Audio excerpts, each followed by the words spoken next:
Halo teman-teman, Assalamualaikum warahmatullahi wabarakatuh. Perkenalkan, saya Hairunisa Ardiani Putri dengan NIM 2110701087 dari kelas C Universitas Pembangunan Nasional Veteran Jakarta, program studi D3 Keperawatan. Di sini saya akan membahas mengenai sistem pencernaan.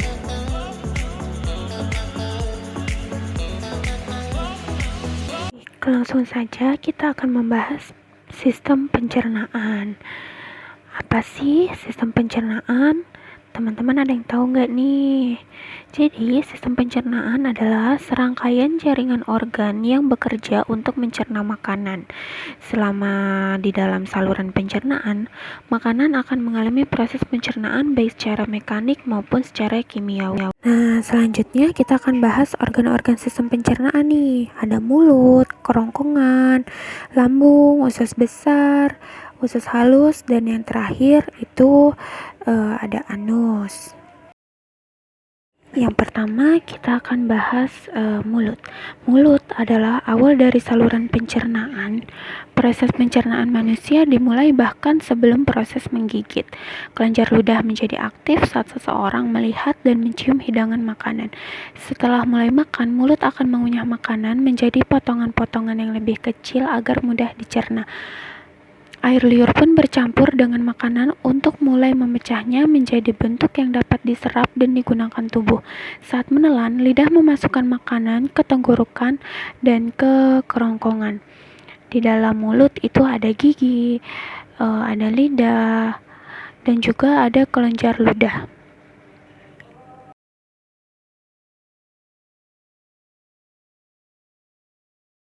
Yang kedua yaitu kerongkongan. Kerongkongan terletak di tenggorokan dekat trakea. Kerongkongan akan menerima makanan dari mulut saat proses menelan. Epiglotis adalah lipatan kecil yang terdapat di tenggorokan saat seseorang menelan untuk mencegah kejadian tersedak. Serangkaian kontraksi otot di dalam kerongkongan yang disebut peristaltik mengantarkan makanan untuk menuju ke perut. Tetapi pertama-tama otot nirip cincin di bagian bawah kerongkongan yang disebut sphincter esophagus bagian bawah. Hanya rileks terlebih dahulu untuk membiarkan makanan masuk. Sphincter kemudian berkontraksi dan mencegah isi perut mengalir kembali ke kerongkongan. Fungsi dari esophagus yaitu menyalurkan makanan dari mulut ke lambung dan menghasilkan gerak peristaltik mencegah laju isi dan cairan jalan. Yang ketiga yaitu lambung. Lambung adalah organ berongga atau wadah yang berfungsi untuk menyimpan makanan saat sedang dicampur dengan enzim pencernaan. Enzim ini melanjutkan proses memecah makanan menjadi bentuk yang dapat digunakan. Sel-sel di dalam lapisan lambung akan mengeluarkan asam kuat dan enzim kuat yang bertanggung jawab untuk proses pemecahan makanan.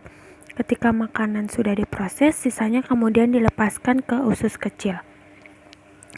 Fungsi dari lambung yaitu untuk membantu proses penyerapan zat gizi ke dalam darah, membuang bagian dari makanan yang tidak bisa dicerna oleh tubuh, memecah dan menguraikan makanan menjadi beragam jenis zat gizi, dan sebagai tempat penampungan sementara makanan. Yang keempat yaitu usus halus. Usus halus adalah tabung berotot sepanjang 22 kaki atau sekitar 8,25 meter yang berfungsi memecah makanan menggunakan enzim yang dilepaskan oleh pankreas dan empedu dari hati. Pada usus halus terdiri atas usus 12 jari, usus kosong, dan usus penyerapan. Ketiga bagian usus tersebut akan bekerja sama-sama untuk menyelesaikan pencernaan makanan agar menjadi bagian-bagian kecil yang diserap ke dalam pembuluh darah usus. Usus 12 jari atau duodenum itu terletak setelah lambung dan menghubungkannya ke usus kosong. Usus kosong atau jejunum itu bagian kedua dari usus halus di antara usus 12 jari dan usus penyerapan atau ileum. Usus penyerapan atau ileum yaitu bagian terakhir dari usus halus. Dan fungsi dari usus halus adalah sebagai pergerakan, sekresi, digesti, dan absorpsi. Selanjutnya yaitu usus besar. Usus besar adalah tabung berotot sepanjang kurang lebih 1,282 meter yang menghubungkan usus kecil ke rektum. Usus besar antara lain terdiri dari cecum, kolon ascendens bagian kanan, kolon transversum melintasi, kolon descendens kiri, dan kolon sigmoid yang terhubung ke rektum. Usus ini bertanggung jawab untuk memproses limbah yang tersisa dari proses pencernaan.